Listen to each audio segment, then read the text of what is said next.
할렐루야. 이제 휴가 갔다 다 오셨죠? 지금도 휴가 간 사람이 있나요? 빨리 돌아오시길 바랍니다. 오늘 우리 할렐루야 찬양대 천상의 언어로 요한계시록에는 할렐루야와 아멘 원어가 바로 선포되는 것인데, 우리 새로남교회는 할렐루야 교회로, 아멘 교회로 주님께서 계속 사용해 주시길 바랍니다. 할렐루야, 아멘. 제가 할렐루야 하면 여러분 아멘하고, 제가 아멘 하면 여러분 할렐루야로 박자가 맞아야 됩니다. 할렐루야, 아멘. 할렐루야. 모든 영광을 주님 앞에. 할렐루야.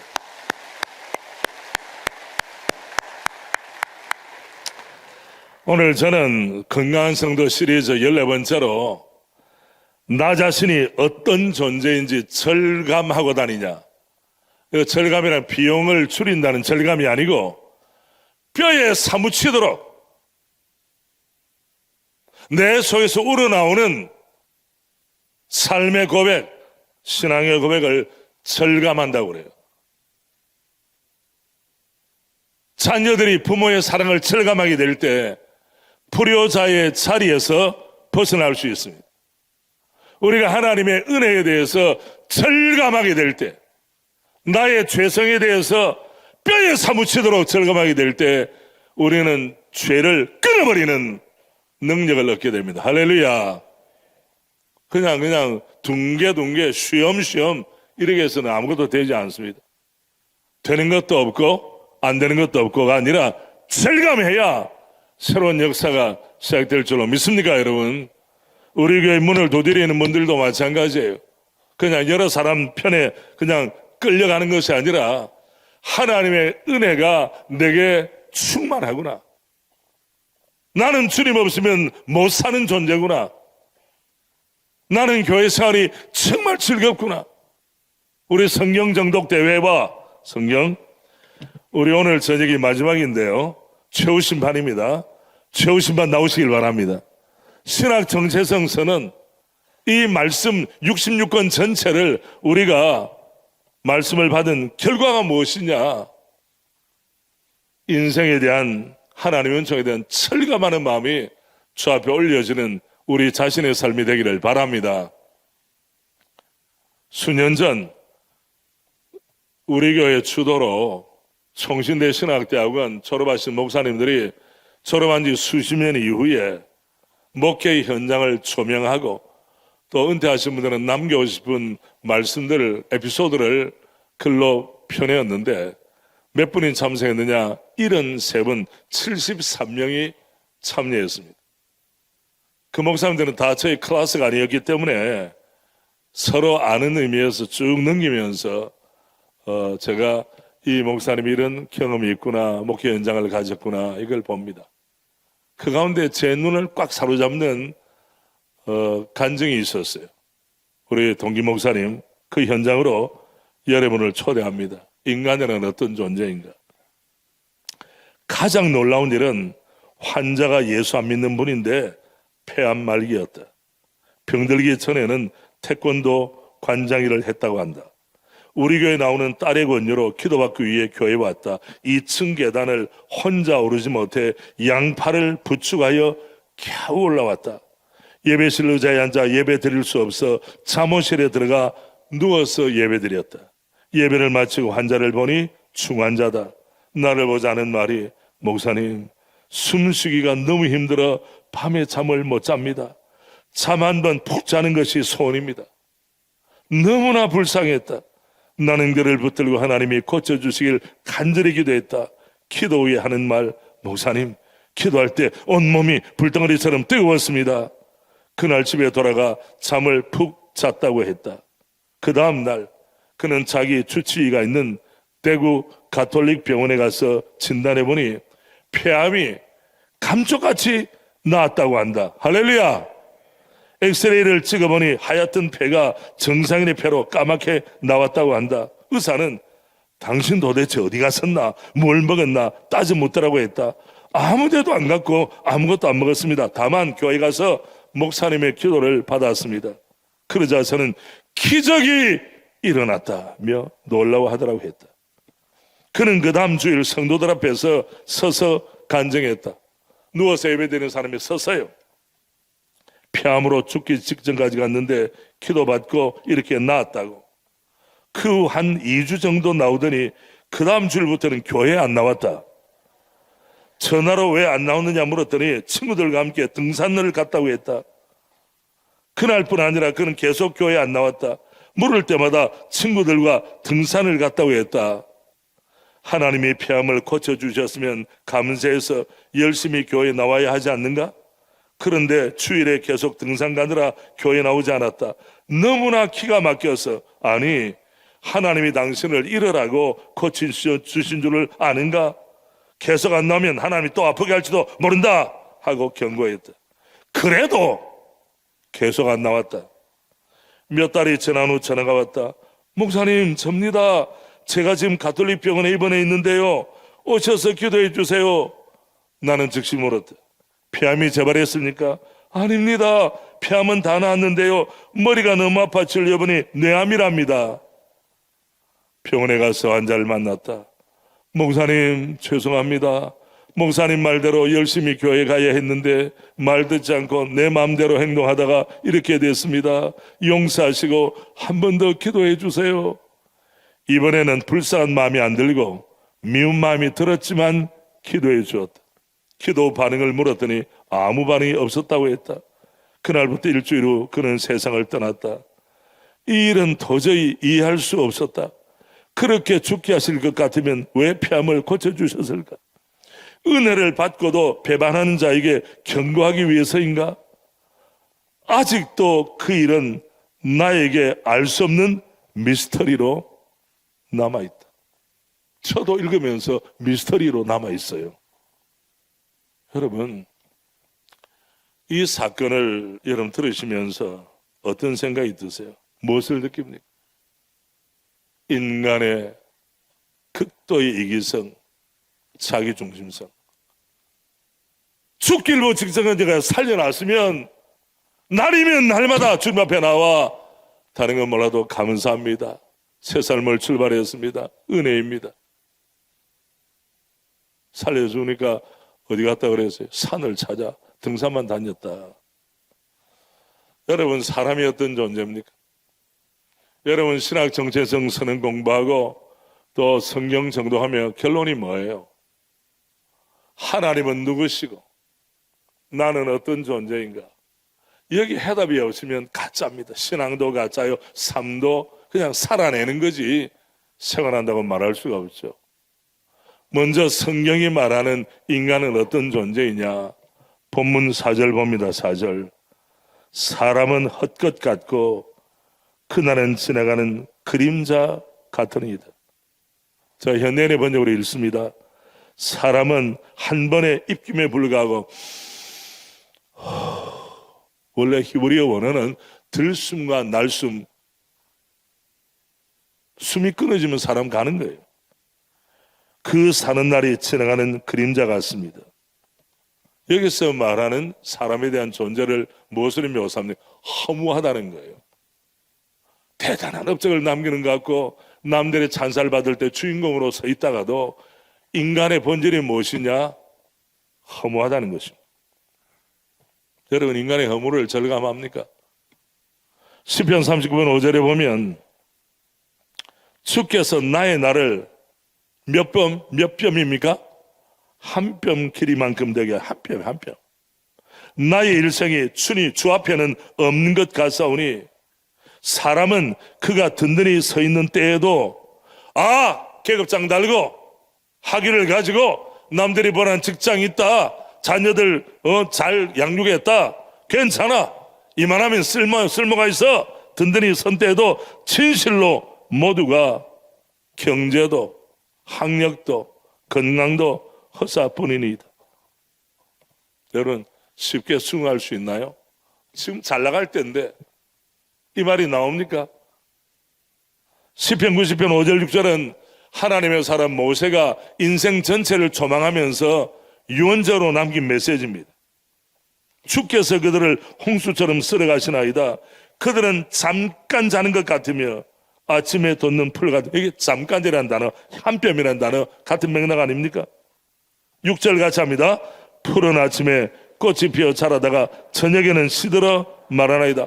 아침에 반짝, 저녁이 되면 시들어 마르나이다. 뭐 인생이 대단한 것 같고 여러 가지 수식어를 달아붙여도 인생은 한 줌의 흙으로 돌아가는 거예요. 여러분 부모님 장례할 때, 화장할 때 다 보셨죠? 저도 예외가 아니었죠. 큰 소리 칠 때, 땅땅거릴 때 있지만은 주님 앞에서는 허무한 인생. 이사야 40장 6절 7절, 이사야 시대에 배반했던, 믿음을 배반하고 하나님을 등졌던 이스라엘, 자기들은 대단한 것 같아서, 왜? 국방력이 대단했습니다. 경제도 잘 돌아갔습니다. 열방 가운데 우리나라처럼 이렇게 부국 강병의 시대를 맞이는 얼마나 좋은가. 임금부터 큰 소리 쳤어요. 그런데 하나님께서는 선지자를 통해 이렇게 말씀하셨습니다. 말하는 자의 소리에 이르되 외치라. 대답하되 내가 무엇이라 외치리까 하니 이르되 모든 육체는 풀이요 그의 모든 아름다움은 들의 뭐 같으니? 꽃과 같으니. 7절 같이 합니다.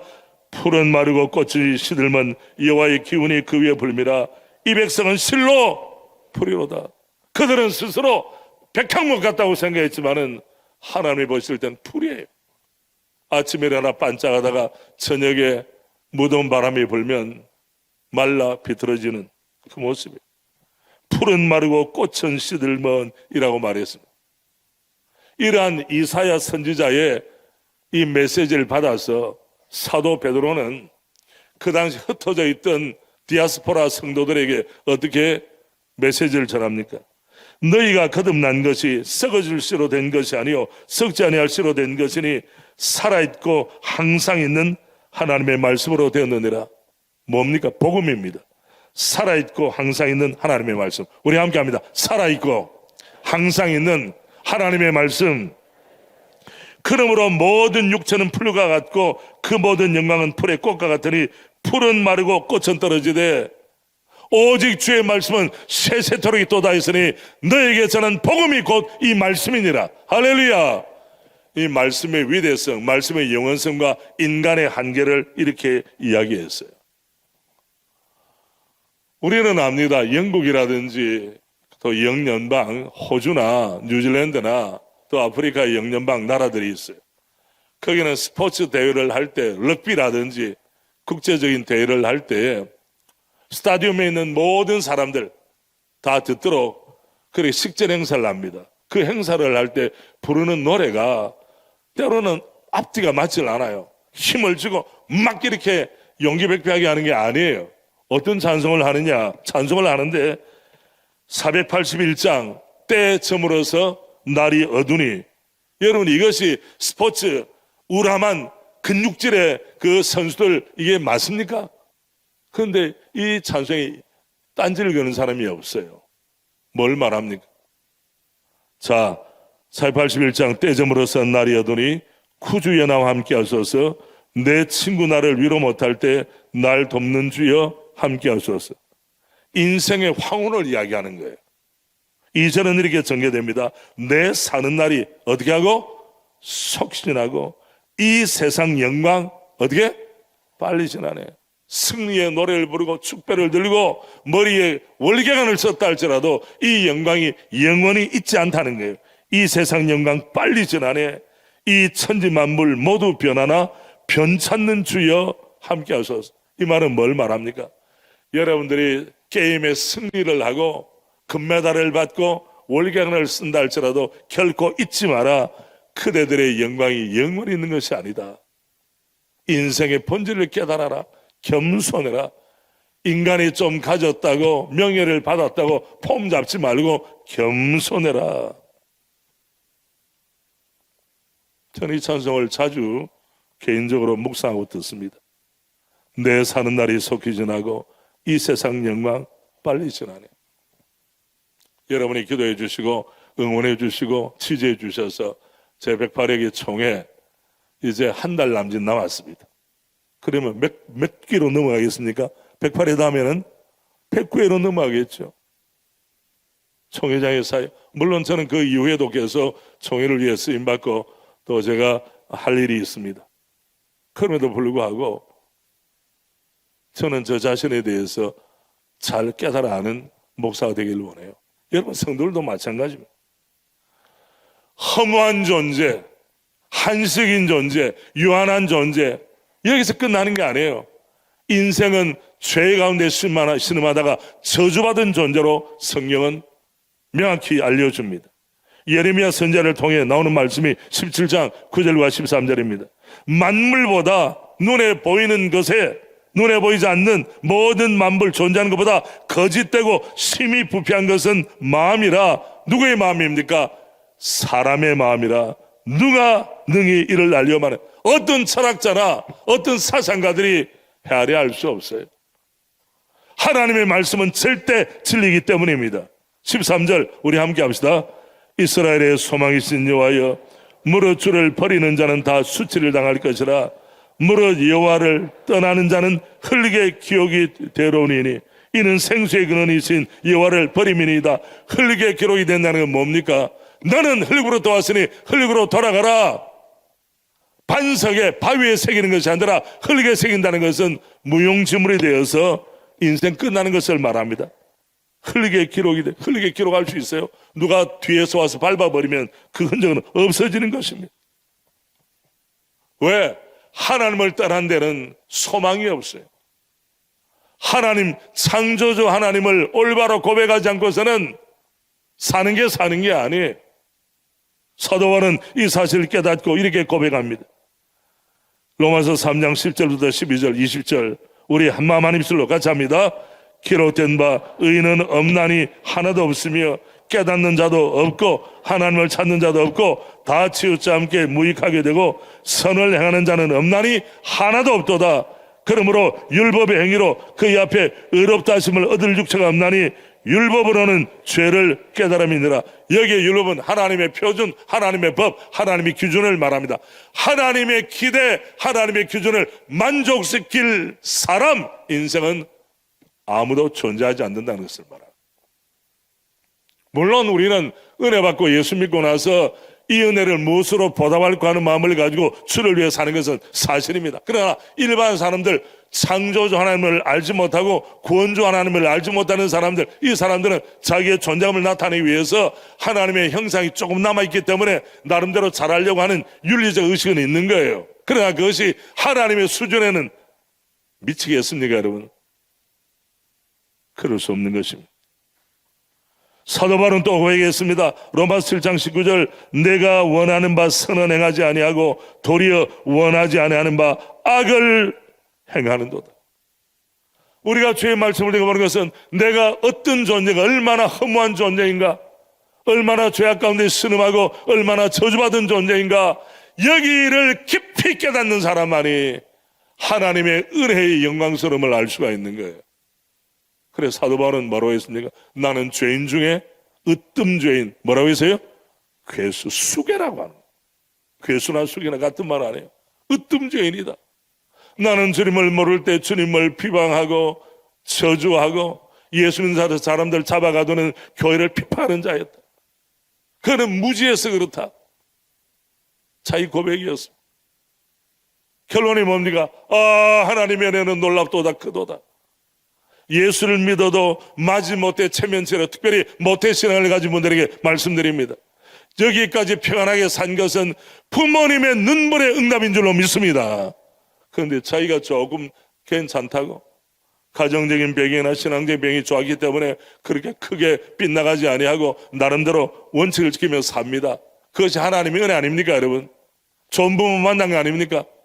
그런데도 아무 일 없으니까 스스로 위로하면서 괜찮은, 나는 괜찮아, 내 인격도 그렇고 내 신앙도 괜찮은 줄 알아. 택도 없는 이야기예요, 여러분. 인간이 얼마나 부패한지, 인간의 존재라는 것이 얼마나 허무한지, 얼마나 못됐는지, 얼마나 저주 가운데 있는지를 절감할 때 우리는 하나님의 은혜를 간구하게 되는 것입니다.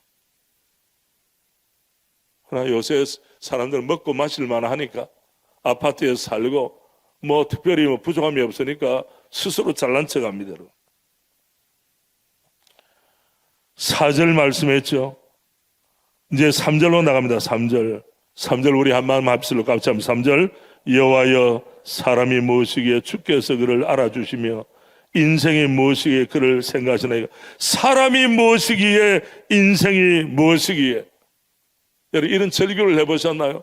도대체 나란 존재는 어떤 존재입니까? 사람이 무엇이길래, 인생이 무엇이길래, 나가서는 교회가 무엇이길래, 나라가 무엇이길래 이렇게 발전할 수 있겠죠. 저는 그림 하나를 보시길 바랍니다. 보신 적이 있습니까? 파블로 피카소가 어느 날, 그때가 1942년인데 어느 날 길을 가다가 버려진 자전거를 보았습니다. 그래서 여느 때처럼 그냥 지나치는 게 아니라 가만히 서서 왜 이 자전거는 버려졌을까? 그리고 작가의, 예술가의 상상력을 동원해서 거기에서 뭘 뗐느냐? 안장을 뗐습니다. 그리고 핸들을 떼가지고, 여러분 보는 게 밑에가 뾰족한 게 안장이에요. 거기다가 핸들을 떼서 거꾸로 붙여놨는데 이름하여 어떤 작품이 되었습니까? 황소머리라고 하는 작품이 되었어요.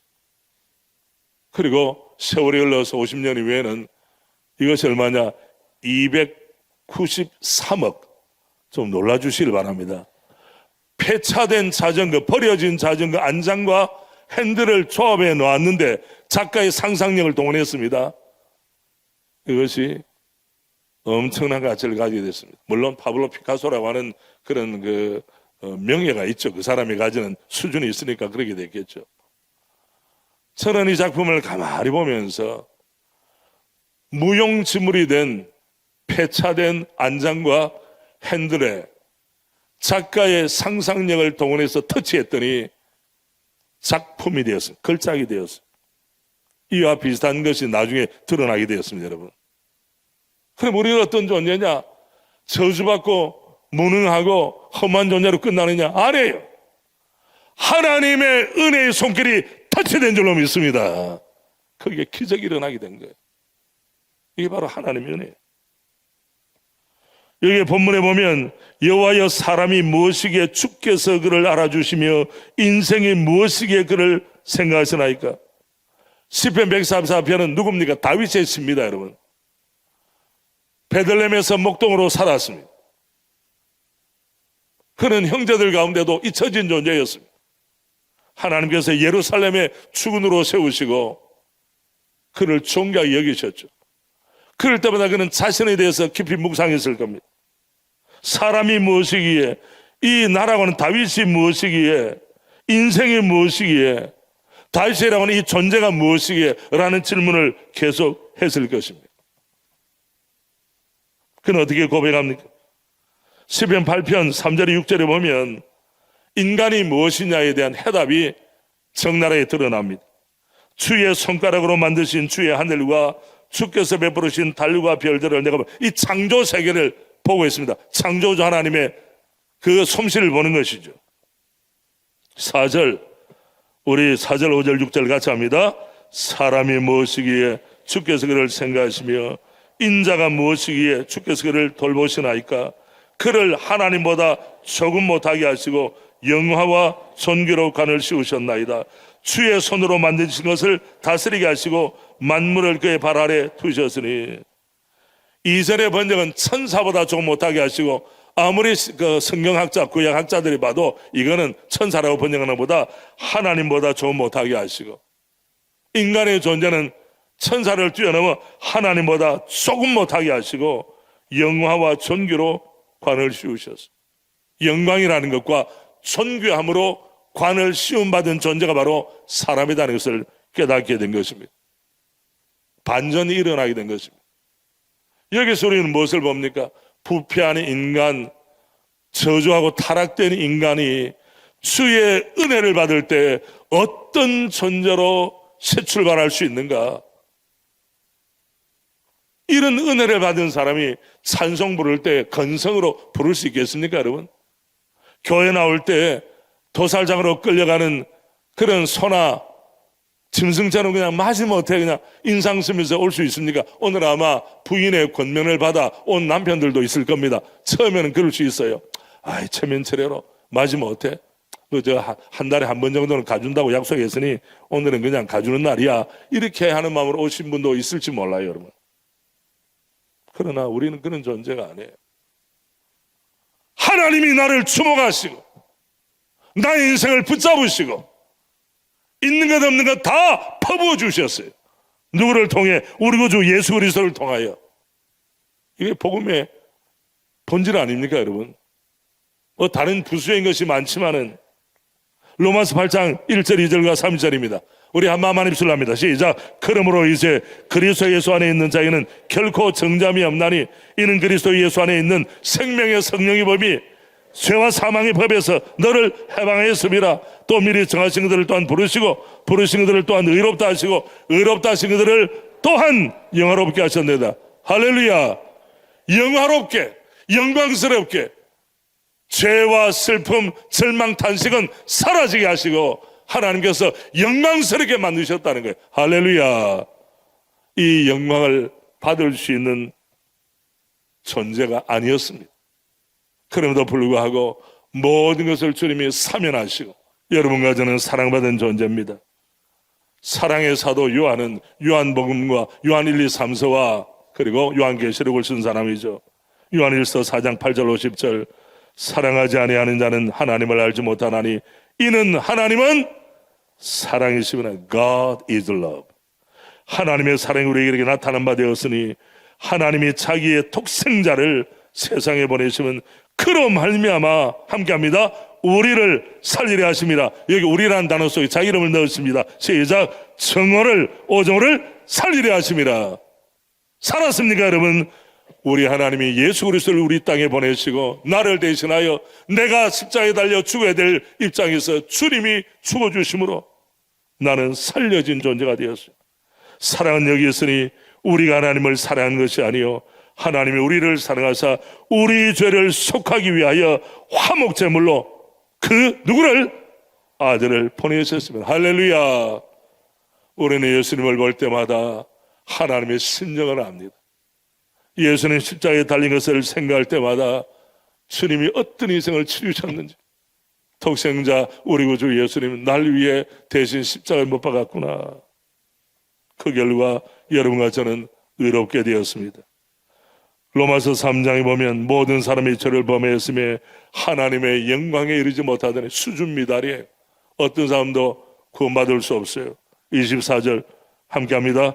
그리스도 예수 안에 있는 속량으로 말미암아 하나님의 은혜로 값없이 의롭다 하심을 얻은 자 되었느니라. 누구 안에 속량이 있습니까? 누구 안에 용서가 있습니까? 누구 안에 구원이 있습니까? 그리스도 예수 안에 있는 속량. 그러므로 신앙의 본질은 예수를 잘 믿는 거예요. 예수님을 제대로 믿는 거예요.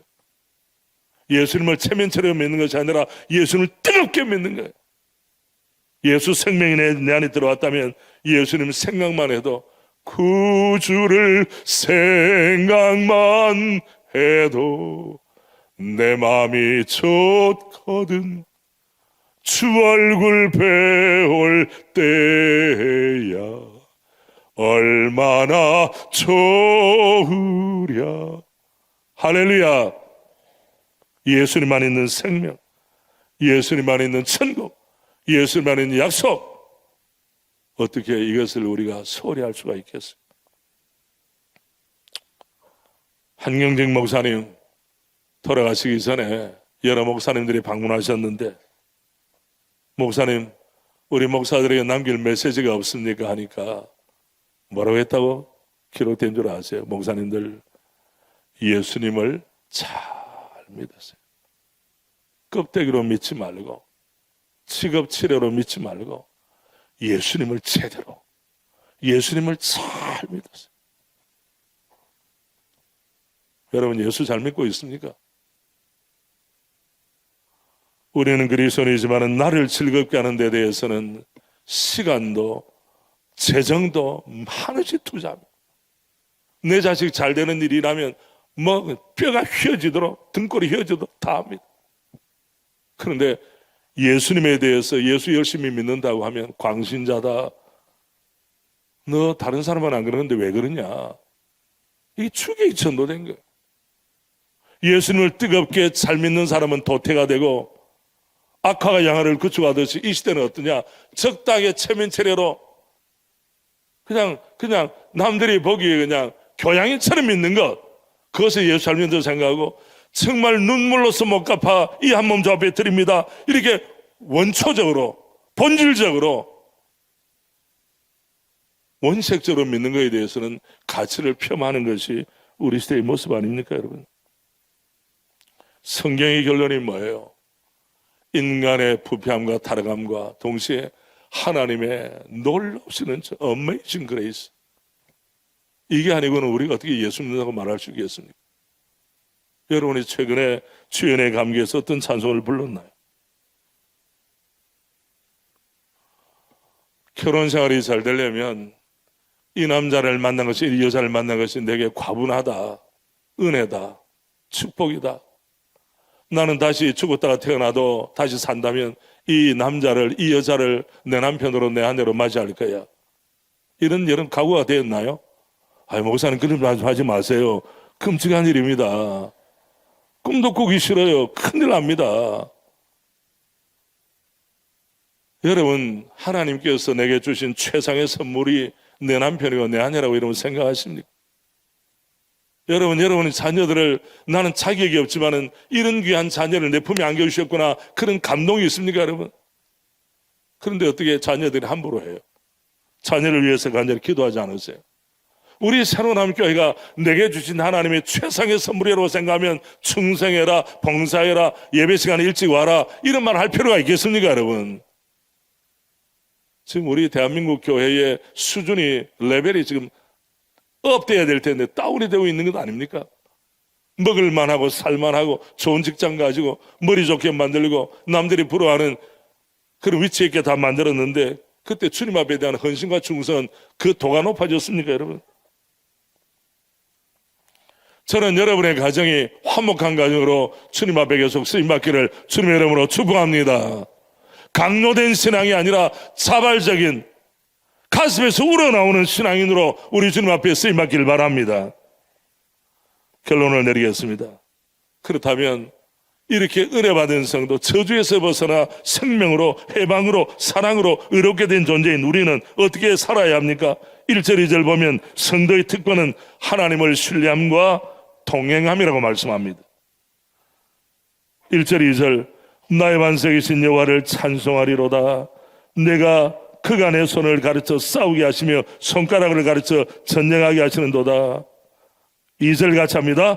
여호와는 나의 사랑이시요 나의 요새시요 나의 산성이시요 나를 건지시는 이시요 나의 방패이시니 내가 그에게 피하였고 그가 내 백성을 내게 복종하게 하셨나이다. 할렐루야. 주님은 나의 사랑, 나의 요새, 나의 산성, 나의 삶의 모든 것이라고 자발적으로 고백하게 되었습니다. 이 주님을 더 깊이 알아야 되지 않겠습니까? 예수 믿은 처음에 열심을 내다가 3년, 5년, 10년 뒤에는 제자리에 머무른다면 그것이 주님을 높이는 건 아니잖아요. 5절 말씀, 여호와여 주의 하늘을 들어오시고 강림하시며 산들에 접촉하사 연기를 내게. 이 말은 뭐예요? 창조주 하나님을 직시하고 구원자 하나님을 알아가라는 거예요. 지식 사고활동, 주님을 치열하게 알아가고 닮아가는 걸 멈추지 말라는 겁니다. 본문 9절입니다. 9절 같이 합시다. 화면에 나오죠. 시작. 하나님이여 내가 주께 새 노래로 노래하며 열줄 비파로 주를 찬양하리이다. 노래하라. 무엇으로? 새 노래로 주를 찬양하리이다. 날마다 즐겁게, 파성에 젖어서 아니라 날마다 새롭고 즐겁게 주님을 더욱 즐거워하라. 인생의 본문이 뭡니까? 나를 구원하신 하나님 아버지, 우리 구주 예수님을 즐거워하는 것이 바로 신앙의 본질인 줄 믿습니다. 10절, 즐거워하는 주님을 신뢰하라. 주는 왕들에게 구원을 베푸시는 자시요 그의 종 다윗을 그 헤아려는 칼에서 구하시는 자신이다. 나의 구원자 주님을 더 신뢰해야 되지 않겠습니까, 여러분? 15절 우리 함께 합니다. 같이 합니다. 이러한 백성은 복이 있나니 여호와를 자기 하나님으로 삼는 백성은 복이 있도다. 하나님을 더욱 예배하라. 주님밖에 없습니다. 주님만이 우리의 구원자이십니다. 우리 가정의 통치자이십니다. 내 삶의 주인이 바로 주님이십니다. 그러면 어떤 마음으로 주님을 예배하는 거예요? 일상의 예배자, 개인적인 콰이어트 타임, 큐티 할 때, 공동체적 예배할 때 범정할 수 없는 위험과 간절함을 가지고 예배하게 되는 거예요. 여러분, 여러분의 아내가 기도하는 모습, 찬양하는 모습을 남편으로 물끄러미 보면서 야, 내 아내는 참 예배자구나. 남편 되는 사람이 하나님 말씀을 받고 혼자 개인적으로 찬송하거나 주님을 경외하는 모습을 보고 내 남편은 정말 예배자구나. 그렇게 여러분 고백해 본 일이 있습니까? 저는 성경 정독대회와 또 신학정체성 선언에 참여하는 모든 분들이 마지막이 뭐냐? 나는 어떤 존재인가? 하나님은 누구신가? 이렇게 명쾌한 해답이 내릴 때 그의 신앙은 결코 뒷걸음치지 않습니다. 아멘입니까? 주저앉지 않습니다. 아멘입니까? 높이 높이 비상하게 될 줄로 믿습니다. 이것이 신앙의 영광스러움이요 비결인 것입니다. 제가 찬송을 우리 선택해 놨는데 앞에 부르지 않았기 때문에 486장 이 세상에 근심된 일이 많고 우리 1절, 2절, 3절 우리가 봉헌하기 전에 우리 함께 가사를 음미하며 내게 주신 은혜를 생각하며 주 앞에 나갑니다. 486장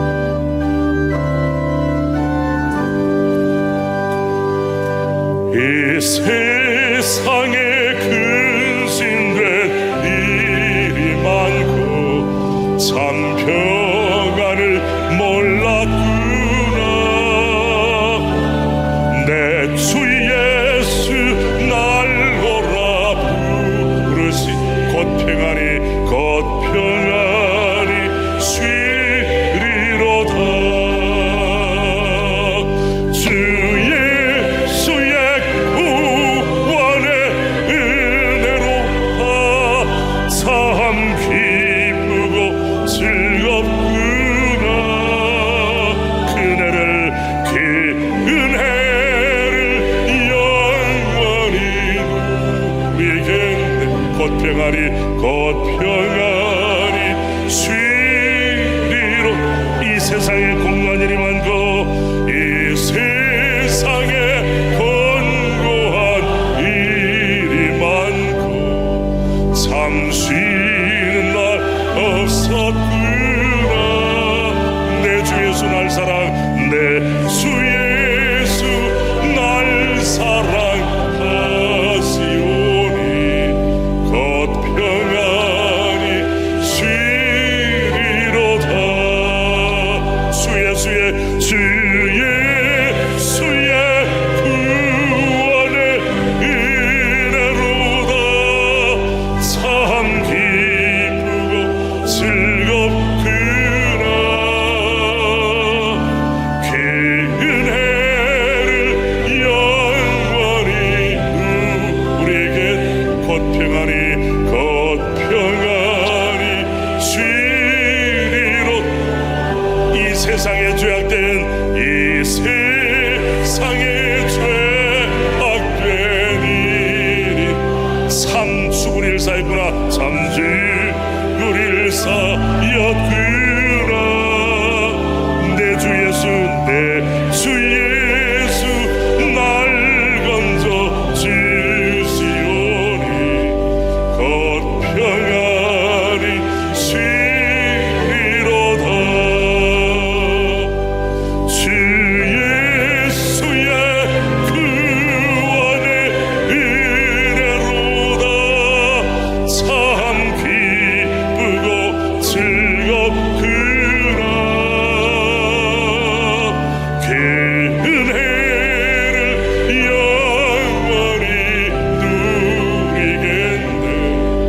곧 평안이 쉬리로다. 할렐루야. 기도드립니다.